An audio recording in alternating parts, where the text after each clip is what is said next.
Hi guys, in today's lecture we are going to discuss about molecularity of reaction. Molecularity of reaction की हम लोग बात करेंगे. अब order of reaction we have discussed in last lecture. Order of reaction था sum of exponents of powers in experimentally determined rate law expression, और वो powers experimentally determine करते थे और order purely experimental value थी. कोफिशिएंट्स और stoichiometry को देखते हुए हम किसी भी केमिकल इक्वेशन से ऑर्डर डिटरमाइन नहीं कर सकते हैं. दोस्तों ये प्योर एक्सपेरिमेंटल वैल्यू होती है order of reaction. Molecularity of reaction is purely theoretical value. Order molecularity of reaction is purely theoretical value. अब ये मोलिकुलरिटी ऑफ रिएक्शन का मतलब क्या है? सबसे पहली चीज, हमने दो तरह की केमिकल रिएक्शन देखी थी. एक जिसमें जिस रिएक्शन का मैकेनिज्म में एक ही स्टेप हो तो उसको हम एलिमेंट्री रिएक्शन और सिंगल स्टेप रिएक्शन बोलते हैं. ऐसी रिएक्शन जिसमें दो या दो ज्यादा स्टेप हो मैकेनिज्म में, उसको हम मल्टी स्टेप रिएक्शन बोलते हैं. एक एलिमेंट्री स्टेप और एक एलिमेंट्री रिएक्शन के लिए मोलिकुलरिटी ऑफ रिएक्शन डिफाइंड है. It has well defined value. But for complex reaction और multi step reaction, molecularity of reaction is not defined.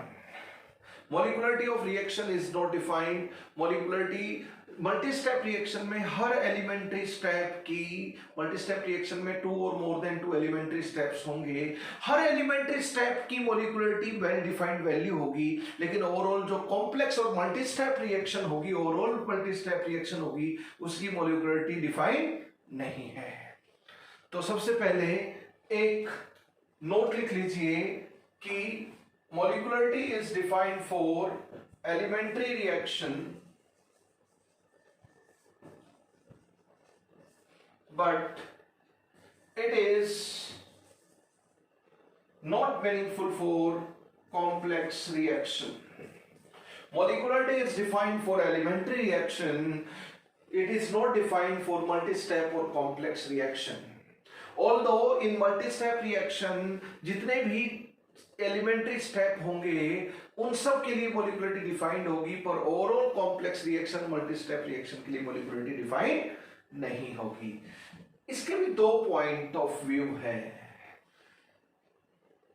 बहुत बार आप ऑर्गेनिक ऑथर्स में आप देखोगे तो जो सबसे स्लोवेस्ट स्टेप होता है, हम लोग बात करेंगे उसकी मोलिकुलरिटी के हिसाब से मोलिकुलरिटी ऑफ कॉम्प्लेक्स रिएक्शन की बात करते हैं. We will talk about this later on.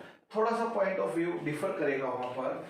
Elementary reaction और कॉम्प्लेक्स रिएक्शन की मोलिकुलरिटी सबसे पहले हम लोग डिफाइन करते हैं molecularity for elementary reaction. For elementary reaction, how we define molecularity of elementary reaction? Molecularity of elementary reaction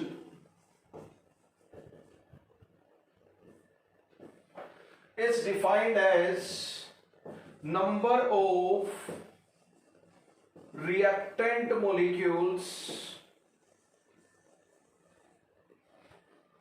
number of reactant molecules taking part in chemical reaction. Number of reactant molecule taking part in chemical reaction, that is elementary reaction, is molecularity of elementary reaction. अभी taking part का मतलब क्या है? Let us understand it. फिर question में कैसे करेंगे वो चीज भी समझेंगे. Then life will be simple for us. जब दो मॉलिक्यूल कोलाइड कर रहे हैं और ट्रांजिशन स्टेट, दो मॉलिक्यूल इन्वॉल्व है ट्रांजिशन स्टेट बनाने में साइमल्टेनियसली कॉन्करेंटली कोलाइड करके, तो हम बोलेंगे मोलिकुलरिटी 2 है. जब ट्रांजिशन स्टेट बन रही है और उसमें 3 मॉलिक्यूल एक साथ साइमल्टेनियसली कोलाइड करके ट्रांजिशन स्टेट बना रहे हैं, तो बोलेंगे मोलिकुलरिटी 3 है. वो 3 मॉलिक्यूल एक ही कंपाउंड के हो सकते हैं, 3 मॉलिक्यूल अलग अलग कंपाउंड के भी हो सकते हैं, अलग अलग सब्सटेंस के भी हो सकते हैं. अगर एक ही मॉलिक्यूल है ट्रांजिशन स्टेट के टाइम पे, तो हम बोलेंगे मोलिकुलरिटी 1 है. अब मॉलिक्युलरिटी 4 या 4 से ज्यादा रखने वाली कोई भी एलिमेंट्री रिएक्शन आज तक नहीं मिली है। No elementary reaction has been observed till date for which molecularity is 4 और more than 4। Reason is very simple. दो चीजें एक साथ कोलाइड करें, संभावना है। 3 चीजें एक साथ कोलाइड करें, संभावना है। 6, 8, 5, 7 पार्टिकल्स एक साथ कोलाइड करें simultaneously, probability is almost negligible. आपने सुना होगा एक बस और एक ट्रक का एक्सीडेंट हुआ, कोलाइड किए, यस बिलीव हो जाएगा। एक स्कूटर, एक बस और एक बाइक का कोलिशन हुआ, बिलीव हो जाएगा। लेकिन कोई आपको बोले सुबह सुबह उठते ही कि भाई 3 स्कूटर, 2 बाइक और 4 बस आपस में एक साथ कोलाइड किए, this situation has almost no probability. तो इतने सारे चीजें, इतने सारे यहाँ पे मॉलिक्यूल होंगे, वहां पे बस कार बाइक की बात कर रहा था, ये एक साथ साइमल्टेनियसली कोलाइड करें, इसकी संभावना नेग्लिजिबल है। तो जितने रिएक्टेंट के मॉलिक्यूल कोलाइड करके ट्रांजिशन स्टेट बना रहे हैं, क्या ट्रांजिशन स्टेट बना रहे हैं, वो मॉलिक्युलरिटी ऑफ एलिमेंट्री रिएक्शन होगी। Number of reactant molecules taking part in a chemical reaction to form a transition state in the reaction progress is known as molecularity of reaction। ये क्या हो जाएगा? To form transition state, to form transition state। अब ये आपकी complete हो गई, that is molecularity of elementary reaction। अब ये एलिमेंट्री रिएक्शन अगर कोई है, हम किसी भी रिएक्शन को देखकर डायरेक्टली तो बोल नहीं सकते कि वो एलिमेंट्री रिएक्शन है या नहीं है। किसी भी रिएक्शन को डायरेक्टली तो हम बोल नहीं पाएंगे। तो देखो, मान लो कोई रिएक्शन ऐसे है बच्चों, 2A giving products, number of molecules, molecule किसके? रिएक्टेंट मॉलिक्यूल, वहां पे रिएक्टेंट मॉलिक्यूल कर लें, 2A गिविंग प्रोडक्ट्स, यहां पे मैं बोलूं 2A plus B giving products. तो यहां पे मॉलिक्युलरिटी ऑफ रिएक्शन क्या हो गई? मॉलिक्युलरिटी शॉर्ट में मैं कैपिटल M बोल देता हूं, यहां पर 2 हो गई। 2 A के मॉलिक्यूल टेक पार्ट कर रहे हैं। एलिमेंट्री रिएक्शन में जो कोफिशिएंट है, रिएक्टेंट के कोफिशिएंट से डायरेक्टली मॉलिक्युलरिटी आप कैलकुलेट कर लेंगे। 2A plus B giving products में मॉलिक्युलरिटी आपकी 2 + 1 यानी कि 3 हो गई। 2 + 1, 2 मॉलिक्यूल इसके, 1 मॉलिक्यूल इसका, taking part in chemical reaction, elementary reaction, तो molecularity is 3। What I mean to say कि मॉलिक्युलरिटी ऑफ, मैं बोलूं ammonium nitrite on heating give N2 gas plus H2O। तो what is the molecularity of this reaction? This is elementary reaction, इसकी molecularity 1 हो गई। मैं बोलूं H2 plus I2 giving 2HI। अब आप नहीं बता सकते ये एलिमेंट्री रिएक्शन है, कॉम्प्लेक्स रिएक्शन है, डायरेक्टली किसी रिएक्शन को देखकर हम लोग नहीं बता सकते हैं। बट मैं बोल रहा हूं कि एलिमेंट्री रिएक्शन है, तो इसकी मॉलिक्युलरिटी डिफाइंड है, क्या हो जाएगी? मॉलिक्युलरिटी 2 हो जाएगी, इसकी मॉलिक्युलरिटी 2 हो जाएगी। अगर बच्चों हम अब ये कोफिशिएंट से तो आप निकाल लोगे मॉलिक्युलरिटी, बहुत इजी लग रहा होगा, लेकिन इसमें भी ट्विस्ट टर्न्स वो लोग डाल सकते हैं। फॉर एग्जांपल 2A मैं कर दूं A plus B giving products, या C प्लस 2D। मैं अगर इसको लिख दूं 4A plus 2B giving 2C plus 4D, और मैं इसको लिख दूं इसी इक्वेशन को A प्लस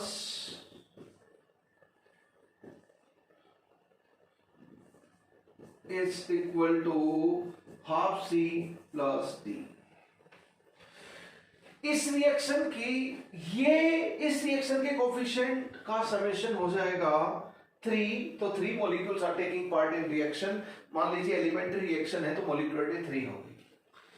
तो यहां पर अगर समेशन ऑफ कोफिशिएंट करें 4 + 2 6, और यहां पे समेशन ऑफ कोफिशिएंट करें तो 1 + ½ यानी कि 3/2। ये मोलिकुलरिटी ऑफ रिएक्शन सही नहीं है। यहां पर भी बोलेंगे तो इसकी मोलिकुलरिटी ऑफ रिएक्शन 3 ही लेंगे। ऐसा क्यों? For calculating molecularity of elementary reaction, तो उसकी जो केमिकल इक्वेशन लिखोगे एलिमेंट्री रिएक्शन की, वो परफेक्टली बैलेंस होनी चाहिए। क्या होनी चाहिए? Perfectly balance. अब ये बैलेंस और परफेक्टली बैलेंस में क्या डिफरेंस बोलना चाहता हूं मैं। बैलेंस तो ये तीनों है, लेकिन परफेक्टली बैलेंस ये है।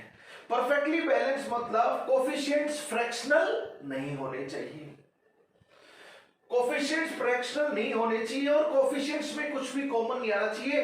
2 4 2 4 इन कोफिशिएंट्स का एचसीएफ निकालें तो 2 कॉमन आता है।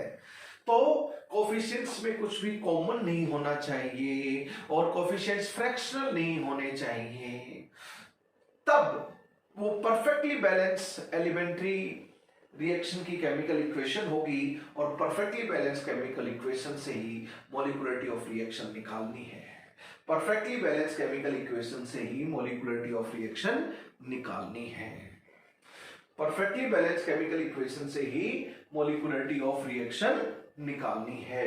This is very beautiful example to understand molecularity. ये एक एलिमेंट्री रिएक्शन थी, उसके कोफिशिएंट इधर उधर हम घुमा दें तो मॉलिक्यूलरिटी आपको चेंज नहीं करनी, उसको परफेक्टली बैलेंस को के फॉर्म में लेके आओ। कोफिशिएंट फ्रैक्शन नहीं होने चाहिए, यस और नो, और कोफिशिएंट्स में कुछ भी कॉमन नहीं आना चाहिए सिवाय 1 के, तो हम बोलेंगे वो परफेक्ट बैलेंस स्टेट में है, मॉलिक्यूलरिटी कैलकुलेट की जा सकती है।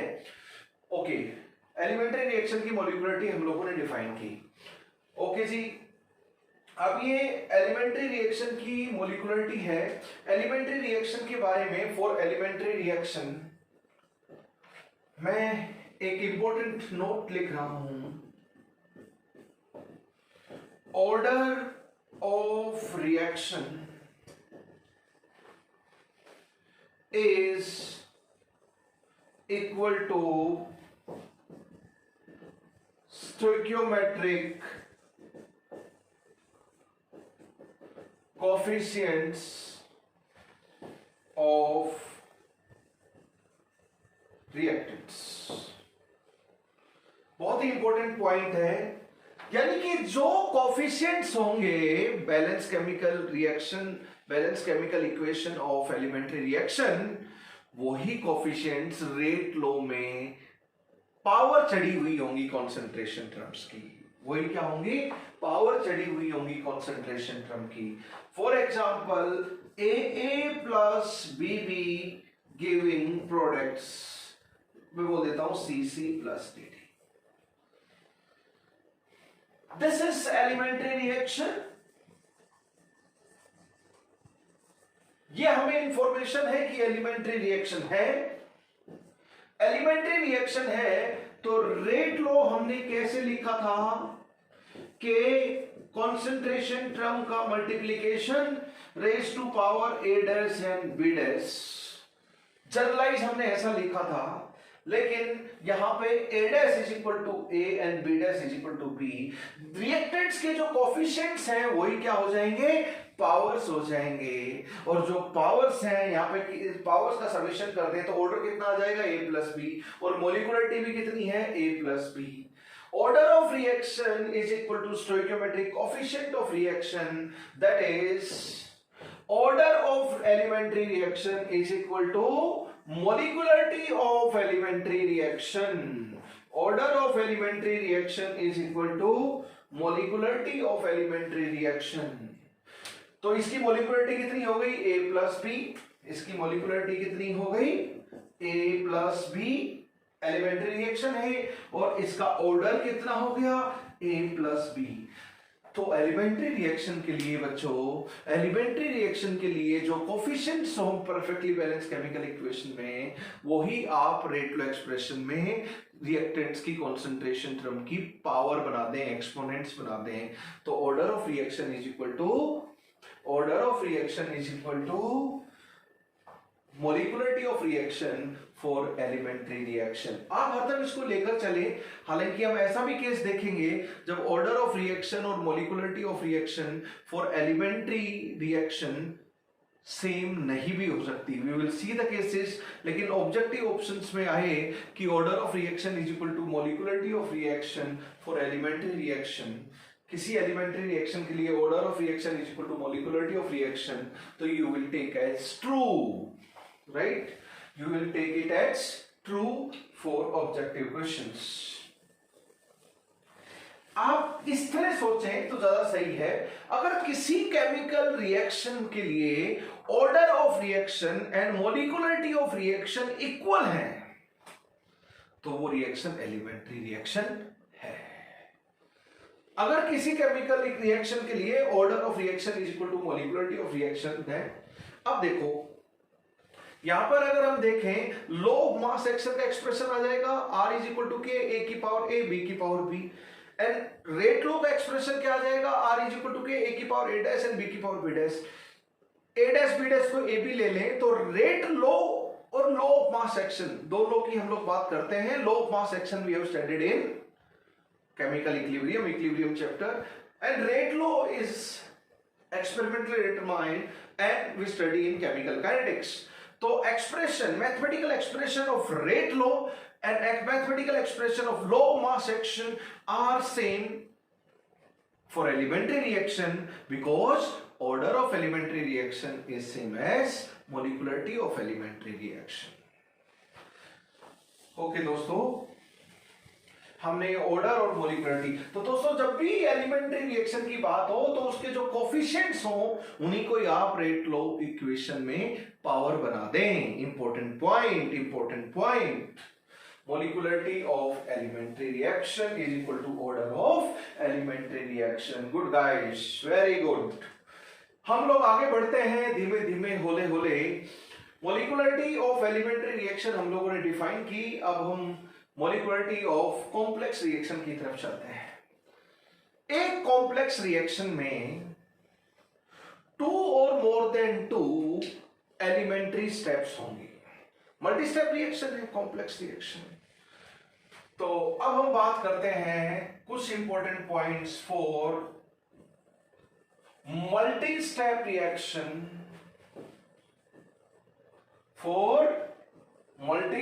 रिएक्शन।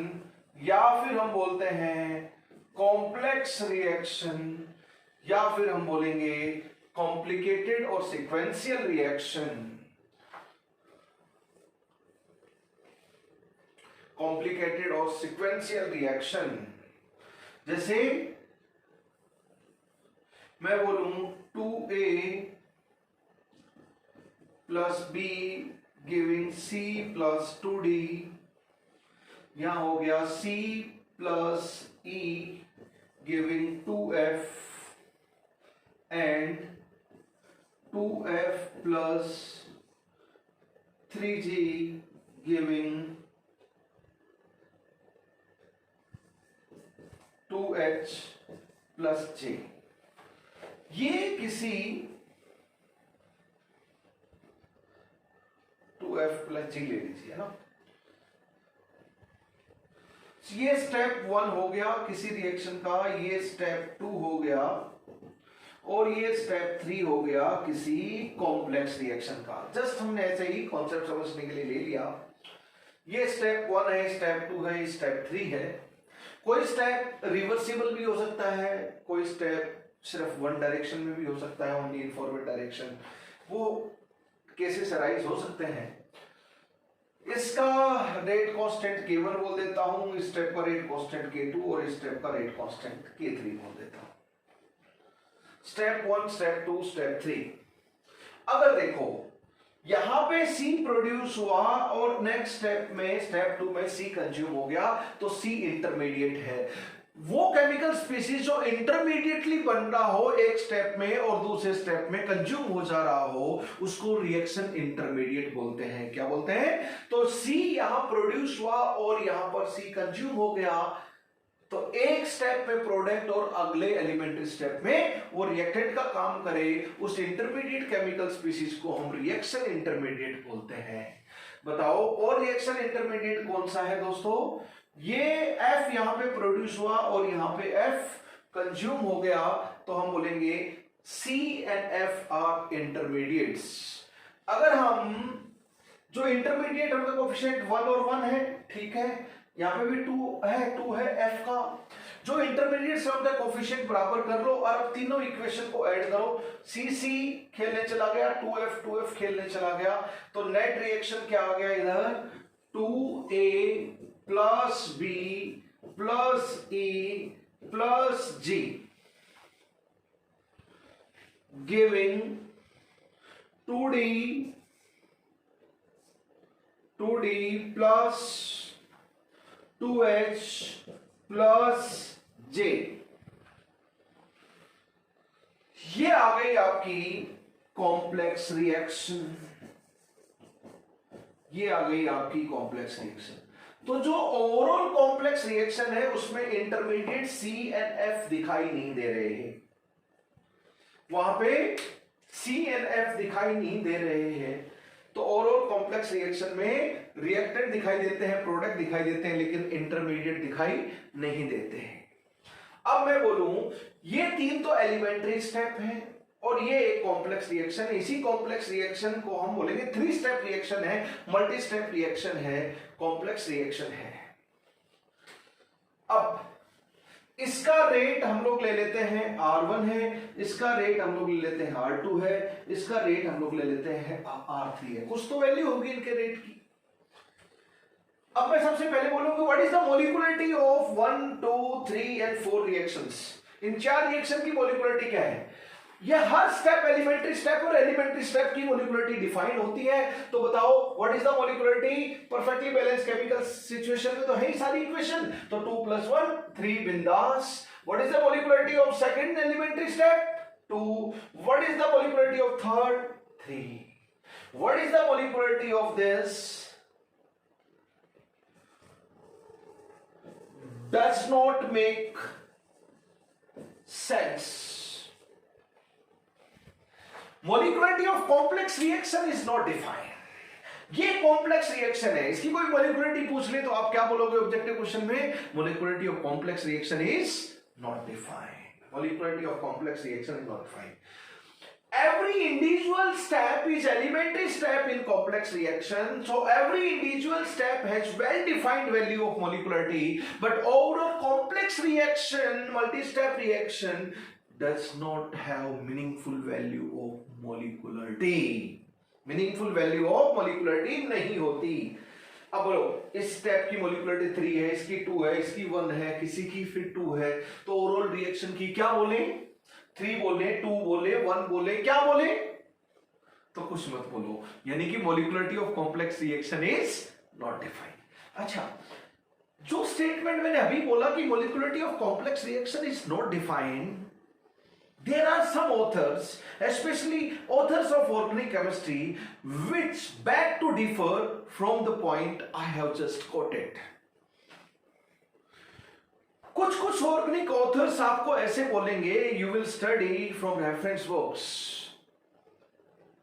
कि molecularity of complex reaction is molecularity of slowest step. R1, R2, R3 में मान लो R2 सबसे छोटा है, इसका रेट सबसे कम है, तो ये सबसे स्लो हो गया, तो इसकी जो मोलिकुलरिटी है वही ओवरऑल कॉम्प्लेक्स रिएक्शन की मोलिकुलरिटी हो जाएगी, यानी कि 2 है। तो molecularity of complex reaction is equal to molecularity of slowest step. ऐसा ऑर्गेनिक ऑथर्स ऑर्गेनिक बुक्स में देखेंगे, एंड बट फिजिकल केमिस्ट्री के ऑथर्स डू से कि molecularity of complex reaction is not defined, तो there is bit of ambiguity about this point. What is the molecularity of complex reaction? Complex reaction की molecularity का एक point of view है कि molecularity of complex reaction is molecularity of slowest step, and organic authors के अनुसार कुछ आप ऐसा देखोगे definitely, and for physical chemistry authors you will find कि molecularity of complex reaction is not defined. So there is situation that differs about this particular point, that is molecularity of complex reaction. Not a big deal. कितने step हैं? 1 2 3। इस step में अपना एक transition state बनेगा, इस step पे अपना ट्रांजिशन स्टेट बनेगा, इस स्टेप पे अपना ट्रांजिशन स्टेट बनेगा। तो 3 स्टेप रिएक्शन है, तो कितने ट्रांजिशन स्टेट होंगे उस कॉम्प्लेक्स रिएक्शन में? 3 ट्रांजिशन स्टेट होंगे। इंटरमीडिएट कितने हैं? C और F। अगर एक स्टेप है तो कोई इंटरमीडिएट ही नहीं है। 2 स्टेप है, इधर से इधर भूल जाओ, तो एक इंटरमीडिएट होगा। 3 स्टेप वाली कोई कॉम्प्लेक्स रिएक्शन है तो 2 इंटरमीडिएट होंगे। n स्टेप वाली कॉम्प्लेक्स रिएक्शन है तो n-1 इंटरमीडिएट्स होंगे। n-1 इंटरमीडिएट्स होंगे। ओके, अब मैं ले लेता हूं if R2 is less than R1 less than R3। मैं एक केस ले लेता हूं। मान लो ये 3 रेट्स कुछ इस ऑर्डर में है, तो सबसे स्लोवेस्ट स्टेप कौन सा हो गया? Step number 2। सबसे स्लोवेस्ट स्टेप कौन हो गया? Step number 2। तो स्टेप नंबर 2 के सामने स्लो लिखा होगा, स्लोवेस्ट नहीं लिखा होगा व्हाइल डूइंग द क्वेश्चंस। तो स्लो बोले तो उसको आप स्लोवेस्ट समझें, स्लो लिखा हुआ हो तो जहां न्यूमेरिकल एप्लीकेशन क्वेश्चंस में, मैकेनिज्म में सबसे सेकंड स्टेप स्लो, उसका रेट कम है, फर्स्ट स्टेप उससे फास्ट है, थर्ड स्टेप उससे भी फास्ट है। अब देखो ओवरऑल जो ये रिएक्शन है इसका रेट क्या होगा? What is the rate of this reaction? Overall complex reaction का रेट क्या होगा? जो स्लोवेस्ट स्टेप है उसका रेट ही ओवरऑल कॉम्प्लेक्स रिएक्शन का रेट होगा। यानी कि rate of complex reaction is same as rate of slowest step of that complex reaction. वो एलिमेंट्री स्टेप जो सबसे स्लो है उसका जो रेट ऑफ स्पीड होगा वही ओवरऑल रिएक्शन का रेट ऑफ स्पीड होगा। इसलिए हम लोग बोलते हैं slowest step is rate determining step. Slowest step, SS means slowest step is RDS, rate determining step, या रेट डिटरमाइनिंग स्टेप कैसे भी लिखो आप। Slowest step is rate determining step in multi step reaction, complex reaction. Slowest step is rate determining step in complex reaction. अब इसको मैं दूसरे तरीके से समझाता हूं बाय टेकिंग वन एग्जांपल। जब आप छोटे से बच्चे होंगे, at that time we used to play a game, small game in our early childhood schooling, and game name was बच्चों की रेल चली छुक छुक छुक। Have you played? No. Then you have wasted very precious time of your childhood. बचपन आपने खो दिया। खैर मैं बताता हूं, आप कभी ना कभी जरूर खेले होंगे। तो मेरे दोस्तों, what I mean to say कि हमारे पास मान लीजिए एक क्लास में 11 बच्चे हैं। 11 बच्चों में एक बच्चा बहुत कमजोर है, 10 बच्चे बड़े हष्ट पुष्ट हैं। They are in their perfect health, one is physically week.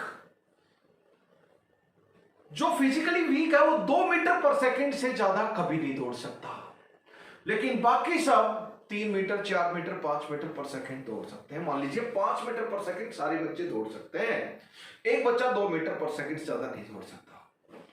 अब एक बच्चा, बच्चों की ट्रेन कैसे बनाते हैं? बच्चों की ट्रेन चली छुक छुक में, एक बच्चा इंजन बन जाता है और 10 बच्चे क्या बन जाएंगे? डब्बे बन जाएंगे। मान लीजिए वो बच्चा डब्बा नंबर 1 3 5 7 जो भी है, 10 डब्बों में से कोई एक डब्बा है। हम क्या करते हैं कि एक पीछे से शर्ट, या एक बार शर्ट को हम लोग पकड़ लेते हैं पीछे से और सब एक दूसरे से जुड़ जाते हैं। सब बच्चों की ट्रेन चली छुक छुक छुक। पूरी ट्रेन की स्पीड क्या होगी? 2 मीटर पर सेकेंड, या फिर सब अपने मैक्सिमम स्पीड से दौड़ रहे हैं, 2 मीटर पर सेकेंड होगी जो स्लोवेस्ट बच्चे की स्पीड है, या फिर 5 मीटर पर सेकेंड होगी, जो बाकी सब फास्ट दौड़ने वाले बच्चों की स्पीड है। ट्रेन वो होती है जिसके डब्बे टूटे नहीं।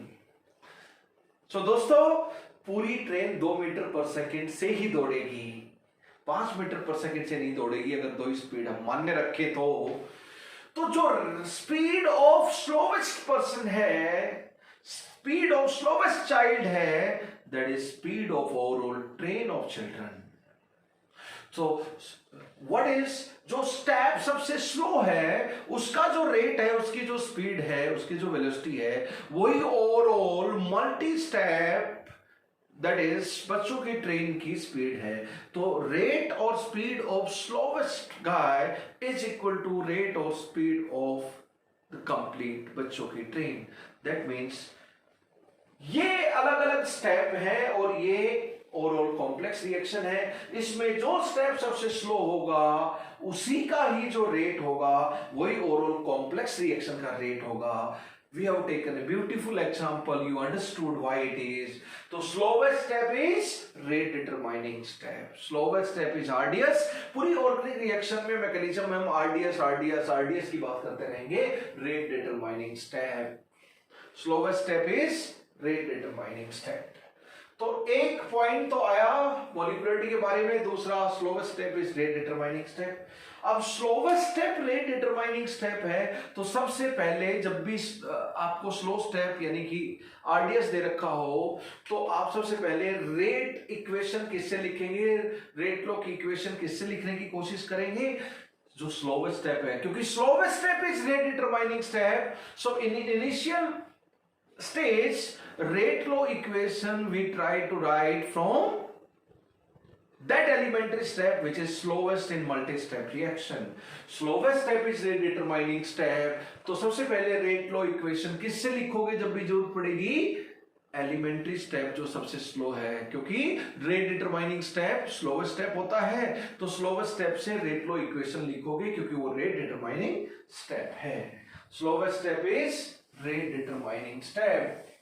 Slowest step is rate determining step. Slowest step is rate determining step. So for complex reaction,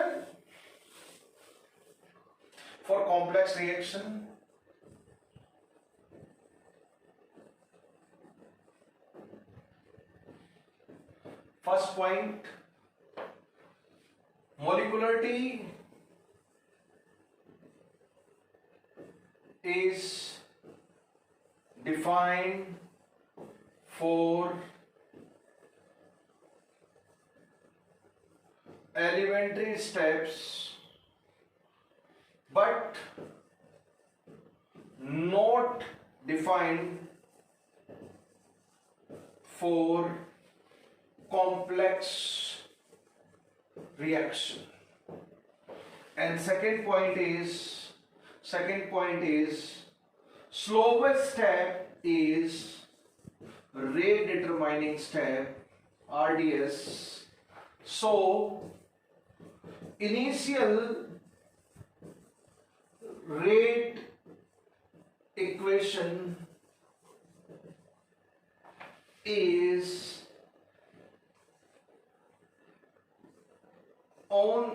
based on slowest step और rate determining step, और वो एलिमेंट्री स्टेप होगा तो जो कोफिशिएंट होंगे वही कॉन्सेंट्रेशन टर्म का पावर लगा देंगे रेट लॉ इक्वेशन में, जो स्लोवेस्ट स्टेप होगा। तो ये दोनों पॉइंट हैं, इंपॉर्टेंट पॉइंट, ये हम लोग यूज करते रहेंगे further on.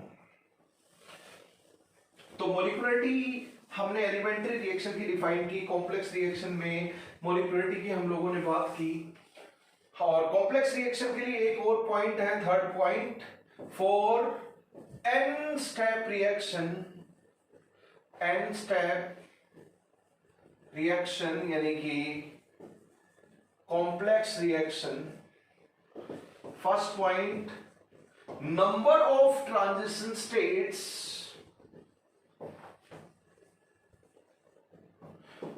in that reaction is equal to n, number of intermediates number of intermediates in that reaction is equal to n minus 1, and for elementary reaction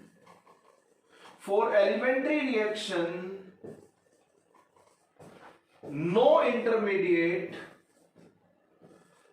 is present. Reaction mechanism of elementary reaction में कोई intermediate नहीं होगा। जब step ही 1 है, n की value 1 है, तो number of intermediate n-1 0 रहेंगे। नो इंटरमीडिएट, कोई इंटरमीडिएट नहीं होगा एलिमेंट्री रिएक्शन में। कॉम्प्लेक्स रिएक्शन में इंटरमीडिएट्स होते हैं बस। तो these are certain points that came out of our discussion of this elementary reaction, complex reaction and molecularity of elementary and complex reaction. अब मैं एक डिफरेंस देखता हूं।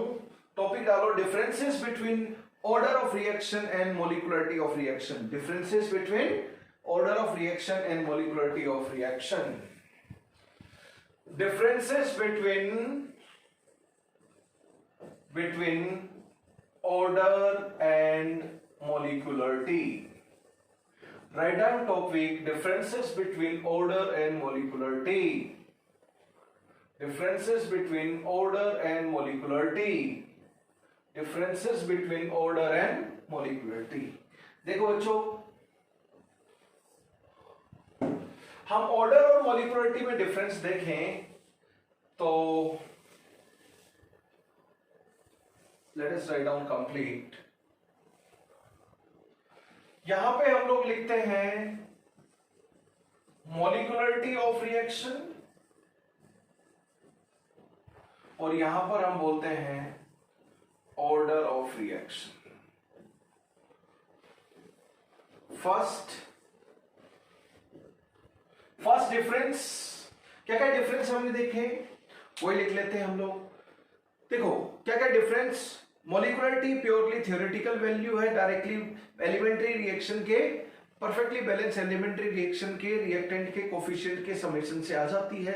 बट ऑर्डर प्योरली एक्सपेरिमेंटल है और वो हम रेट लॉ इक्वेशन है तो उसमें जो एक्सपोनेंट्स हैं उनके समेशन से निकाल सकते हैं। मॉलिक्यूलरिटी ऑफ रिएक्शन क्या तो एक मॉलिक्यूल टेक पार्ट करेगा या दो, जीरो मॉलिक्यूल टेक पार्ट नहीं कर सकते, जीरो मॉलिक्यूल टेक पार्ट नहीं कर सकते। तो मॉलिक्यूलरिटी ऑफ रिएक्शन जीरो नहीं हो सकती, नेगेटिव नहीं हो सकती, फ्रैक्शनल नहीं हो सकती। आधा मॉलिक्यूल टेक पार्ट कर रहा है, इसका ये तो मीनिंग ही नहीं है। Molecularity is half, that means half molecule is taking part in the reaction, that is half molecule कैसे ट्रांजिशन स्टेट बनाएगा, कोई मतलब नहीं है। तो what I mean to say कि मॉलिक्यूलरिटी ऑफ रिएक्शन ना फ्रैक्शनल हो सकती, ना जीरो हो सकती, ना नेगेटिव हो सकती, सिर्फ पॉजिटिव इंटीग्रल वैल्यू होगी। बट ऑर्डर ऑफ रिएक्शन तो we have studied, experimental value है zero, positive negative integral, positive negative fractional कुछ भी हो सकती हैं, लेकिन overall order of reaction generally positive, negative नहीं होता। What I mean to say zero या पॉजिटिव होगा। यस और नो। ये चूंकि एक्सपेरिमेंटल क्वांटिटी है तो experimental condition of reaction, pressure, temperature, catalyst ये सब चेंज कर दें तो ऑर्डर ऑफ रिएक्शन चेंज हो सकता है। बट ये तो कागज के ऊपर लिखी हुई एलिमेंट्री रिएक्शन के कोफिशिएंट्स हैं। एक्सपेरिमेंटल कंडीशन चाहे आप कुछ भी चेंज कर रहे हो, molecularity of reaction does not change on changing the experimental conditions. Molecularity of reaction भी 4 एंड मोर देन 4 नहीं मिलती है और ऑर्डर ऑफ रिएक्शन भी 4 एंड मोर देन 4 नहीं मिलता है। ये तो डिफरेंस नहीं है, but this is just the factual information. इसको हम लोग निकाल सकते हैं from coefficients of balance chemical equation of elementary reaction. इसको हम लोग निकाल सकते हैं experiment determined rate law expressions के कंसंट्रेशन टर्म के पावर्स और एक्सपोनेंट्स, राइट। ओके, तो पहला डिफरेंस क्या हो गया? It is purely theoretical value and it is purely experimental quantity।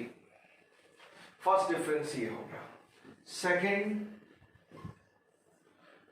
In board examination, generally this type of theoretical differences are asked. In objective, they can also ask the points we are discussing in the differences of order and molecularity. Purely experimental or purely experimental, ये purely theoretical molecularity of reaction. अगर हम बात करें कि molecularity of reaction की value 1 होगी, 2 होगी, 3 होगी, यानी कि only positive integral values. अब 3 से ज्यादा तो होती नहीं है, रीजन हम लोग समझ चुके हैं.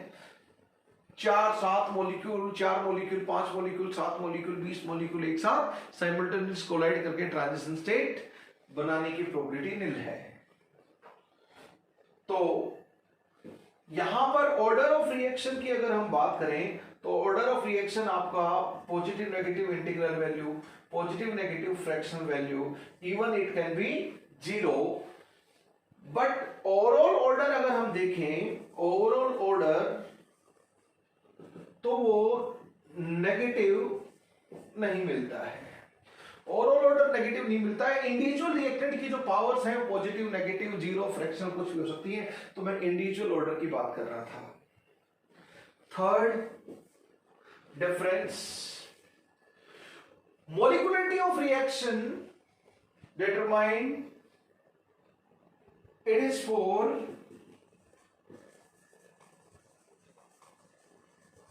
elementary reaction only, and it is for elementary reaction, defined for elementary reaction as well as complex reaction, as well as for complex reaction. It is defined for elementary reaction as well as complex reaction. It is defined for elementary reaction only. Elementary reaction only. Fourth difference, order of reaction चूंकि experimental quantity है तो it is variant or it varies on the base on the conditions, on the experimental conditions of pressure, temperature, catalyst. ये सब experimental quantity है order, तो ये सब experimental conditions के ऊपर dependency रखेगी.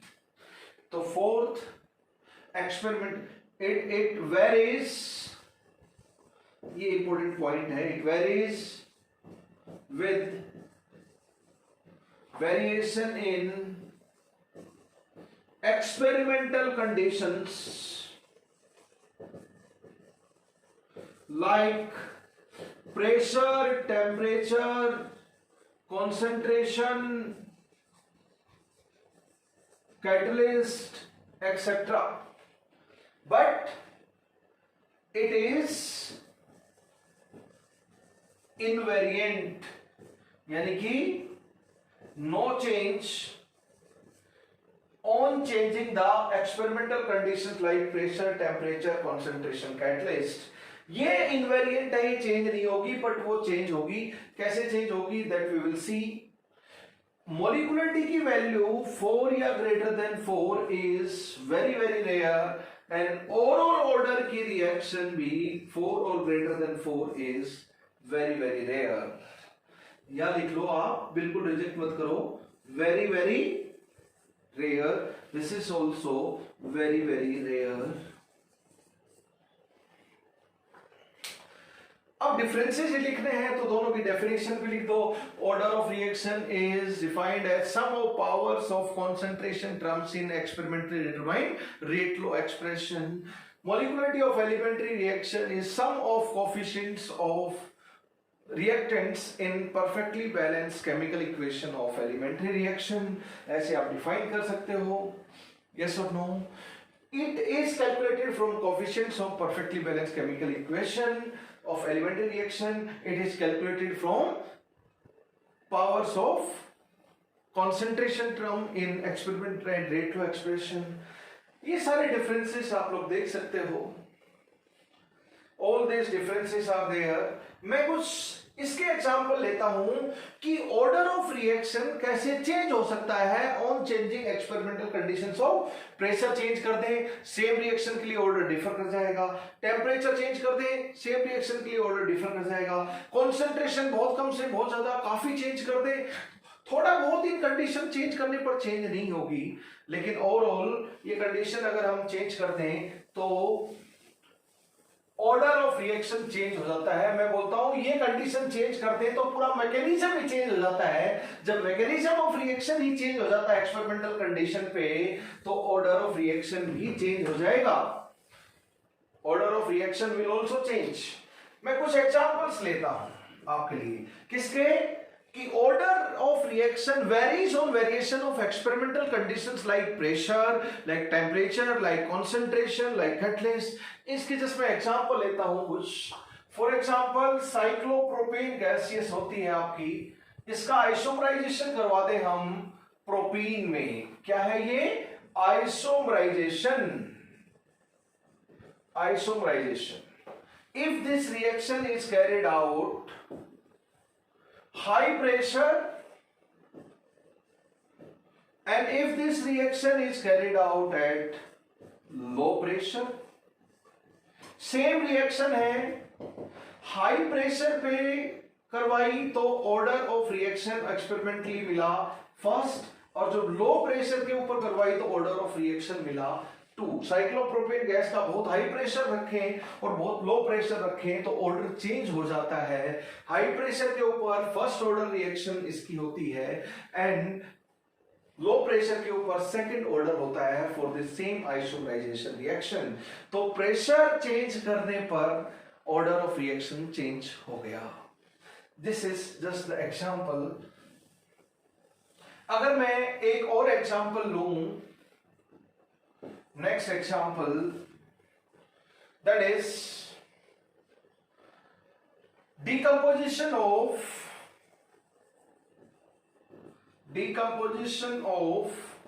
ammonia on tungsten या फिर metal and decomposition of ammonia on hot quartz. अगर यहां पर करें तो ये जीरो ऑर्डर को ओबे करती है और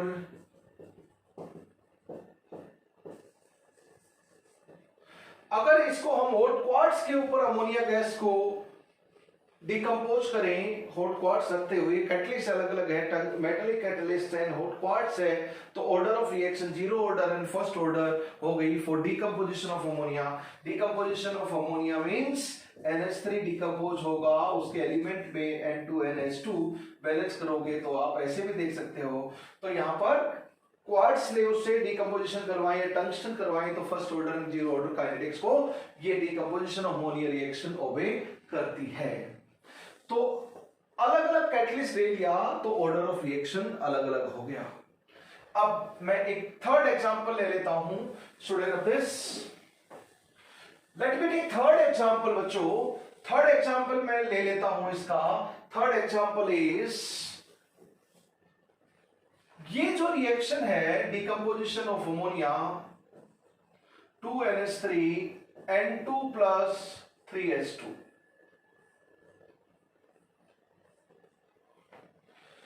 इसका जो रेट है वो K1 NH3 की concentration 1 plus K2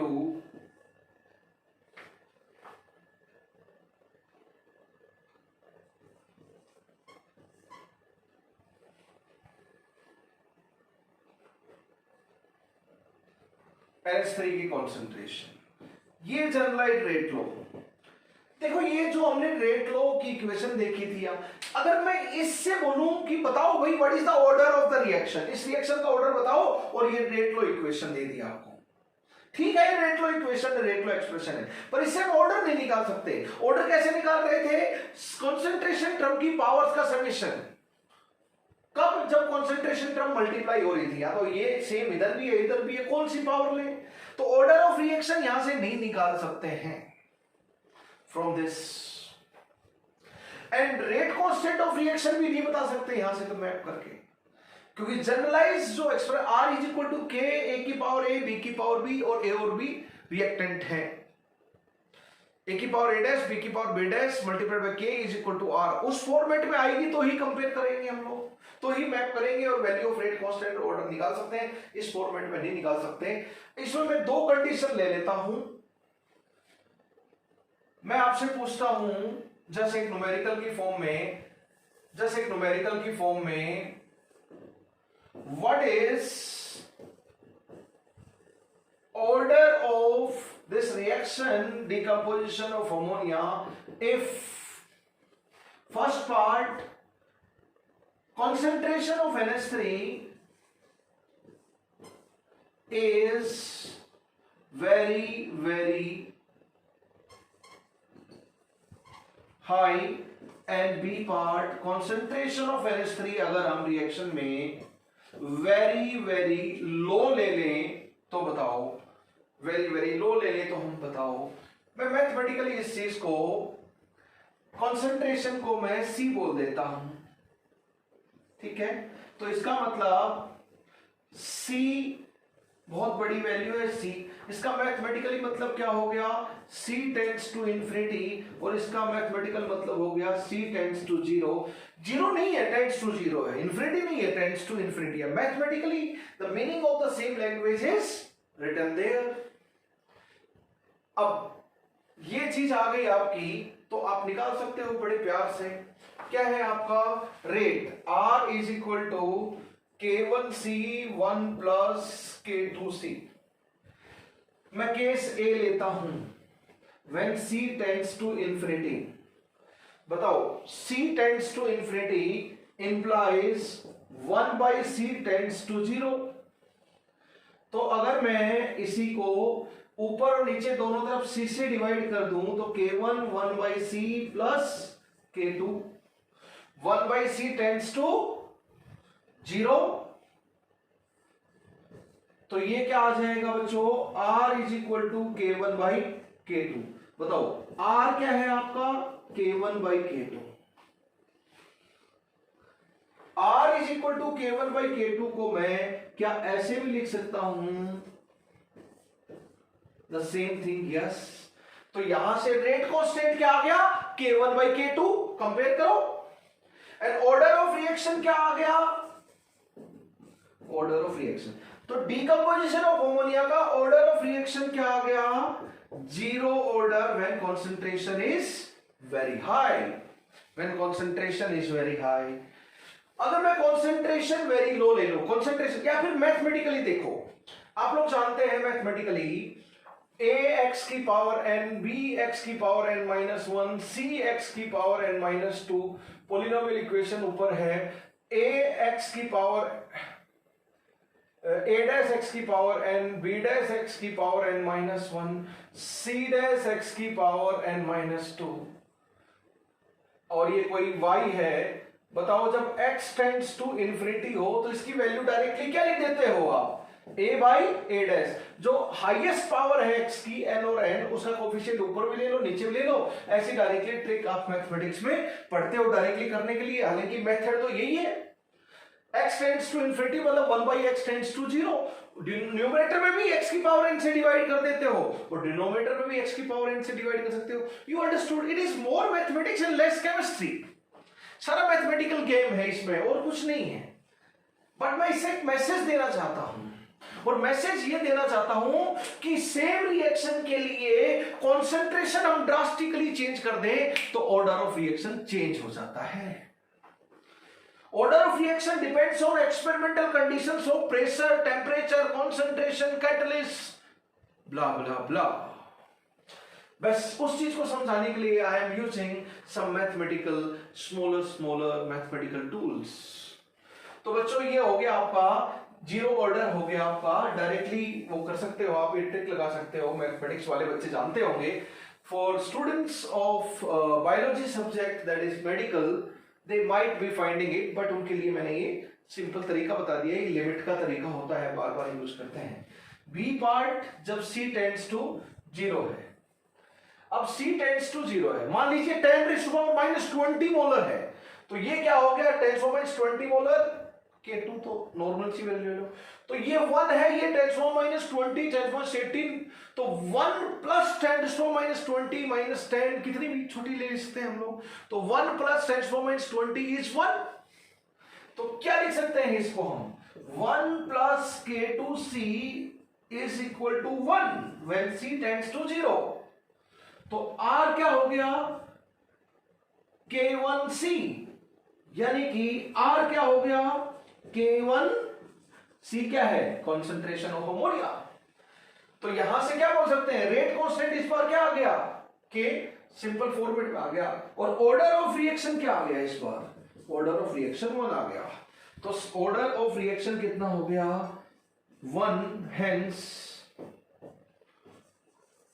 when pressure is very low, decomposition of ammonia has on metallic surface, ये metallic surface पे होता है, it obeys first order kinetics when concentration of ammonia is very less, it is first order, when concentration of ammonia is high, it is zero order reaction।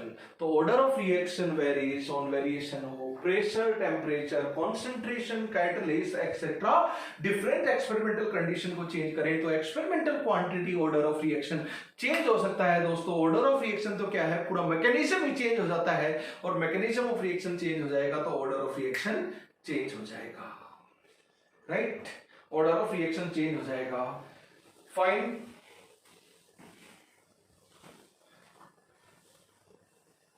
तो molecularity के बारे में हमने ये सारी चीजें डिस्कस की। एक मैं छोटा सा पॉइंट और ले लेता हूं, ये हम एक्सपेरिमेंटली जब ऑर्डर डिटरमाइन करेंगे, बहुत सारे एक्सपेरिमेंटल क्वांटिटी ऑर्डर, तो ऑर्डर डिटरमाइन करने के हम कई मेथड देखेंगे, उनमें से एक मेथड होता है ओसवाल्ड आइसोलेशन मेथड, पर मैं उससे पहले उसका फंडा बता देता हूं। देखो 2A plus B giving products, मान लीजिए रिएक्शन है,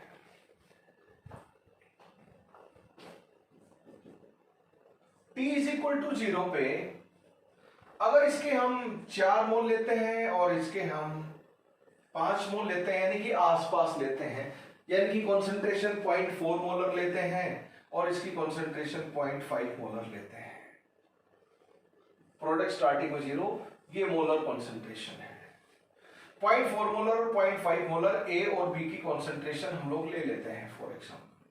तो देखो जब 0.4 माइनस 2x मोलर होगी तो इसकी वैल्यू हो जाएगी 0.5 माइनस 2x मोलर। x की वैल्यू मान लीजिए हम लोग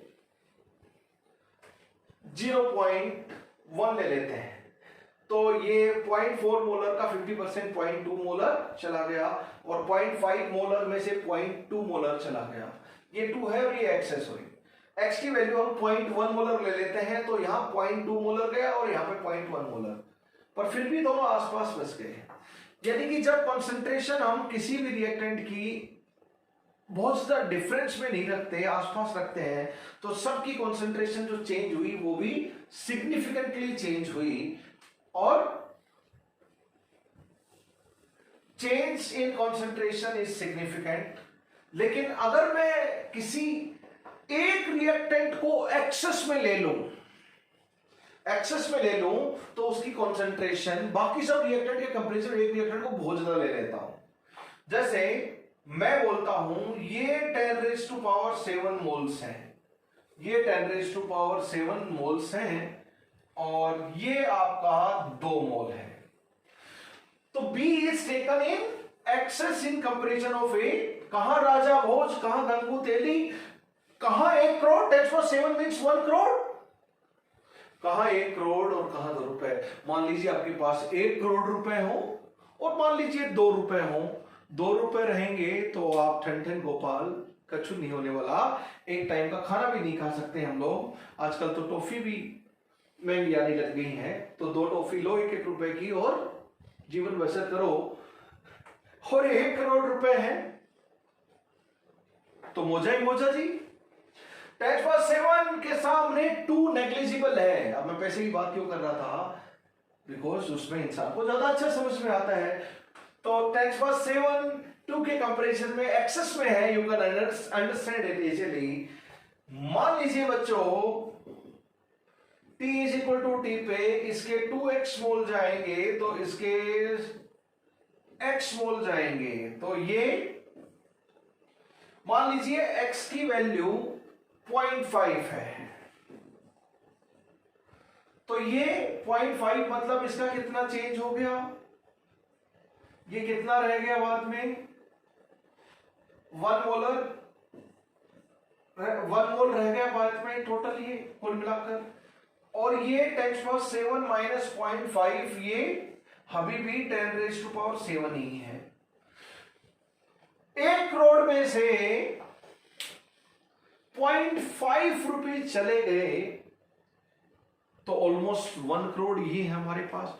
What I mean to say, अगर एक पर्टिकुलर रिएक्टेंट को बाकी रिएक्टेंट के कंपैरिजन में एक्सेस में ले लेते हैं तो वो तो बेचारा पूरा खत्म भी हो जाए। मान लो ये पूरा भी खत्म हो गया तो इसका 2 मोलर गया तो इसका 1 मोलर जाएगा, तो 10⁻7 मोलर से मैक्सिमम कितना घट सकता है, 10⁻7 मोल से मैक्सिमम कितना घट सकता है, 1 मोल घट सकता है as per values taken of initial moles. तो 10⁻7 माइनस 1 1 करोड़ में से 1 चला गया तो 1 करोड़ ही है almost.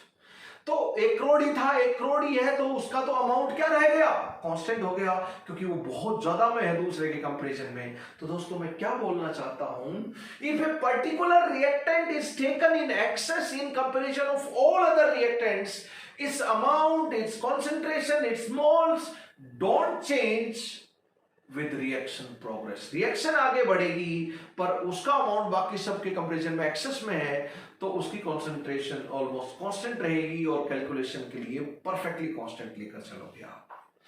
If a particular, make a note, सब एक इंपॉर्टेंट नोट लिख लीजिए। If particular reactant is taken in excess in comparison of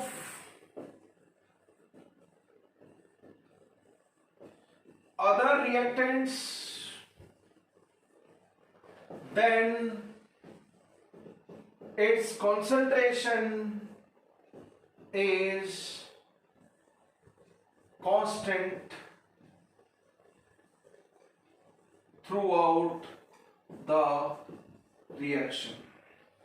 is actual में बोले तो ऐसा बोल देंगे ऑलमोस्ट कांस्टेंट, पर न्यूमेरिकल के लिए constant throughout the reaction, constant throughout the reaction. ये particular reactant is taken in excess, उसकी कंसंट्रेशन चेंज नहीं होने वाली, उसका अमाउंट, उसके मोल, उसका जो भी मेजरेबल क्वांटिटी है वो चेंज ही नहीं हो रही, और बाकी सब ऑलमोस्ट चले गए प्रोडक्ट में तो भी उसकी सेहत पर फर्क नहीं पड़ रहा, तो उसका कंसंट्रेशन कांस्टेंट लिया जा सकता है पूरी रिएक्शन के लिए। Important point, if a particular reactant is taken in excess, इस concentration can be taken as constant for calculation. Okay, मैं ले लेता हूं एक reaction for AA plus BB plus CC giving products.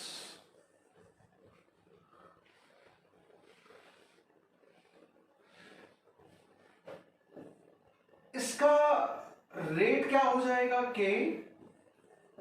A की पावर A डैश, B की power B dash and C की power C dash. A dash B dash C dash की value A B C के बराबर हो भी सकती है, नहीं भी हो सकती। If it is elementary reaction और तीनों की कंसंट्रेशन किसी की भी बहुत ज्यादा नहीं है, दूसरे कंपैरिजन में आसपास है, तो मैं बोलूंगा A डैश की वैल्यू A और B डैश की वैल्यू, क्योंकि एलिमेंट्री रिएक्शन के लिए कोफिशिएंट ही रेट लॉ इक्वेशन में पावर्स का काम करते हैं। पावर्स एंड कोफिशिएंट सेम है, जो स्टोइकियोमेट्रिक कोफिशिएंट है वही एक्सपोनेंट्स पावर्स होती हैं रेट लॉ इक्वेशन में। पर ये मान लेते हैं कि हमें नहीं पता A dash B dash C dash complex reaction है, बराबर नहीं होगा। Okay, A dash B dash C dash. If, अब मैं केस लेता हूं, case 1, if reactant A is in excess in comparison of B and C. Case 2, if reactant B is in excess in comparison of A and C. And case 3, if reactant C is in excess in comparison of A. And case 4, if A is in excess as well as B is in excess in comparison of the third reactant C. A excess में है, it implies concentration of A remain constant.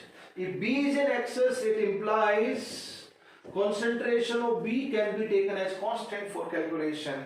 If C is in excess, concentration of C throughout reaction constant लिखी जा सकती है, और इसको हम बोले तो concentration of A को कांस्टेंट ले सकते हैं कैलकुलेशन के लिए, और कॉन्सेंट्रेशन ऑफ बी को भी हम लोग कांस्टेंट ले सकते हैं। तो देखो ए कांस्टेंट हो गया तो ये चीज क्या हो गई कांस्टेंट, कांस्टेंट की power constant is new constant, तो ये चीज भी इस बार कांस्टेंट हो गई, ये तो कांस्टेंट था ही, तो आर क्या हो जाएगा के मल्टीप्लाइड बाय दिस, तो ये पूरी चीज क्या हो गई दोस्तों, ये कांस्टेंट है, ये भी कांस्टेंट, तो इसको नया कांस्टेंट बोल देता हूं के डैश, b की power b dash and c की power c dash. Okay, order क्या लिखेंगे इस बार, b dash plus c dash. Originally order क्या था, a dash plus b dash plus c dash, ठीक है। Now case b, b is in excess, b is in excess,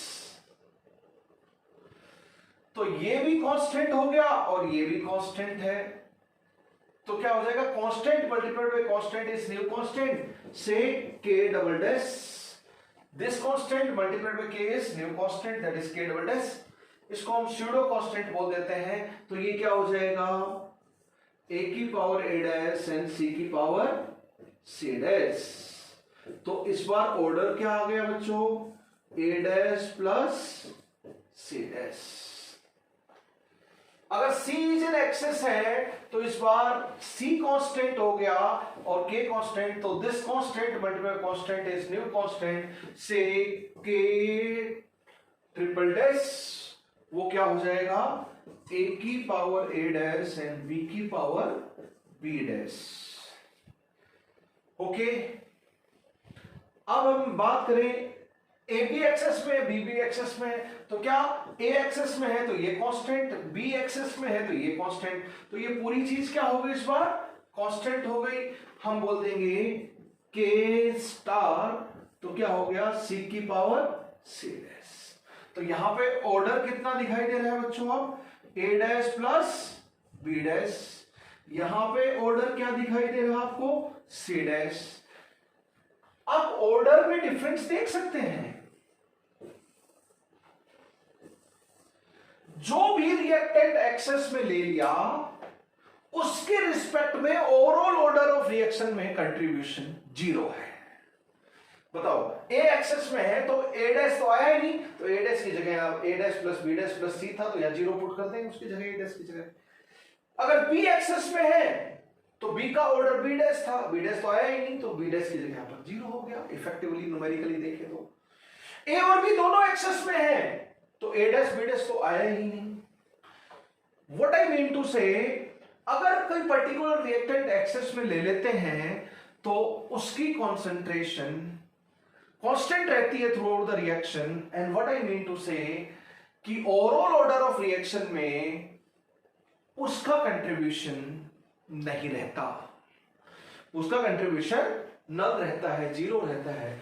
अगर ये elementary reaction है मान लीजिए ओरिजिनली, तो A dash B dash C dash C power, तो order is equal to molecularity. अब इंपॉर्टेंट पॉइंट देखना जरा, मान लीजिए ये एलिमेंट्री रिएक्शन है,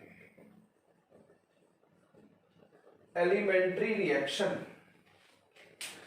तो जो कोफिशिएंट होंगे वही पावर हो जाएंगे हमारा, क्योंकि एलिमेंट्री रिएक्शन के लिए order of reaction and molecularity of reaction are taken to be same.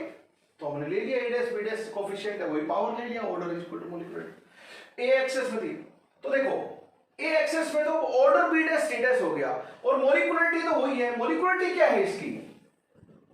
a' plus b' प्लस c'। मॉलिक्यूलरिटी इन सारे केसेस में यही है। मॉलिक्यूलरिटी चेंज नहीं होगी। एक्सपेरिमेंटल कंडीशन कंसंट्रेशन किसी एक्सेस में ले रहे हैं कैसे, मॉलिक्यूलरिटी वही है। पर एक्सपेरिमेंटल कंडीशन मैंने किसी को एक्सेस में ले लिया तो ऑर्डर और मॉलिक्यूलरिटी बराबर नहीं रहा। फिर मैंने किसी को एक्सेस में ले लिया बी को, तो ऑर्डर ये है, मॉलिक्यूलरिटी तो वही है इस रिएक्शन की, इस रिएक्शन का ऑर्डर ये हो गया और मॉलिक्यूलरिटी वही है, फिर बराबर नहीं हुआ। अगर मैंने किसी को भी एक्सेस में ले लिया तो ऑर्डर और मॉलिक्यूलरिटी बराबर नहीं रहे। अगर मैंने किसी को भी एक्सेस में नहीं लिया, सब आसपास कंसंट्रेशन ले रहे हैं, तो order is equal to molecularity. Point to be noted. अगर किसी रिएक्शन के लिए, अगर किसी कॉम्प्लेक्स या अगर किसी एलिमेंट्री रिएक्शन के लिए हम बोले कि order of reaction and molecularity of reaction हरदम बराबर होती है, ऐसा नहीं। मैंने बोला क्या लेकर चलना है, order of reaction to molecularity of reaction, लेकिन मैंने एक हल्का सा पॉइंट बोला था तब। पॉइंट ये था कि हरदम ऐसा नहीं होता, सब कंडीशंस पे ऐसा नहीं होता। मैं वही चीज बताने की कोशिश कर रहा हूं। मान लीजिए एलिमेंट्री रिएक्शन है, पर इन केसेस में जब किसी एक या ज्यादा रिएक्टेंट को एक्सेस में ले लिया तो ऑर्डर ऑफ रिएक्शन जो आए वो मॉलिक्यूलरिटी ऑफ रिएक्शन तो फिक्स है, उसके बराबर नहीं रहे। लेकिन इस केस में तो ऑर्डर और मॉलिक्यूलरिटी के बराबर है। तो दोस्तों, अगर किसी रिएक्शन में कोई रिएक्शन एलिमेंट्री रिएक्शन है, उसमें कोई रिएक्टेंट एक्सेस में ले लेते हैं, तो एक्सेस में एक या ज्यादा रिएक्टेंट एक्सेस में ले लेते हैं बचे हुए रिएक्टेंट के सामने के कंपैरिजन में, तो order of reaction and molecularity of reaction बराबर नहीं रहते। इन कांस्टेंट को बोलूंगा pseudo, k dash, k double dash, k triple dash, k star, ये इसको बोलूंगा सूडो रेट कांस्टेंट। क्या बोलूंगा? Pseudo rate constant. Pseudo means false, तो सूडो रेट कांस्टेंट। एंड इनके लिए तो देखो, how many reactant molecules are taking part in reaction, that is molecularity a dash plus b dash plus c। how many molecules are taking part, वो तो उतना ही है। लेकिन order of reaction elementary reaction को क्या बोल सकते हैं इस केस में? Number of reactant molecule taking part in reaction is molecularity, and number of reactant taking part in reaction of elementary reaction is order of reaction, क्योंकि order is equal to molecularity. तो molecularity number of reactant molecule taking part in reaction बोलते हैं, तो order भी बोल सकते हैं number of reactant molecule taking part in reaction. लेकिन जब कोई प्रोडक्ट, कोई रिएक्टेंट एक्सेस में है, तब order of reaction is not equal to number of reactant molecule taking part in reaction. तो order of reaction is not equal to number of reactant molecule taking part in reaction for elementary reaction. But हम इसको अब बोल सकते हैं कि जिनकी concentration access में नहीं है, यानी कि जिनकी कॉन्सेंट्रेशन कंसिडरेबली चेंज हो रही है, बस उनके मॉलिक्यूल ही ऑर्डर बताते हैं, जो एक्सेस में उनके ऑर्डर नहीं बताते, इवन फॉर एलिमेंट्री रिएक्शन। तो for elementary reaction order of reaction is determined by number of reactant molecules whose concentration change significantly on reaction progress। जिनकी concentration change हो रही है significantly, यानी कि जो एक्सेस में नहीं है, बस उन्हीं के ही मॉलिक्यूल, उन्हीं के ही कोफिशिएंट, उन्हीं के ही मॉलिक्यूल ऑर्डर ऑफ रिएक्शन को बताते हैं। एक्सेस वाला जिसकी चेंज नहीं हो रही वो ऑर्डर ऑफ रिएक्शन को नहीं बताता। तो for elementary reaction order of reaction is equal to molecularity of reaction normally, but when particular reactant और reactants are taken in excess, order of elementary reaction is number of reactant molecules whose concentration changes considerably with reaction progress, that means which are not in excess, उन्हीं के ही molecule देखेंगे। चलो बच्चों, let us stop here। thank you very much। हम next lecture में order molecularity के बारे में पूरा डिस्कशन यहाँ पर कर चुके हैं। नेक्स्ट लेक्चर में we will do some questions on it, and अगर हमें मैकेनिज्म दे रखा है मल्टी स्टेप कॉम्प्लेक्स रिएक्शन का, तो उससे हम रेट लो या ऑर्डर कैसे निकालेंगे, we will see in the next lecture. चलो बच्चों, thank you very much. Let us stop here. जय हिंद, जय भारत।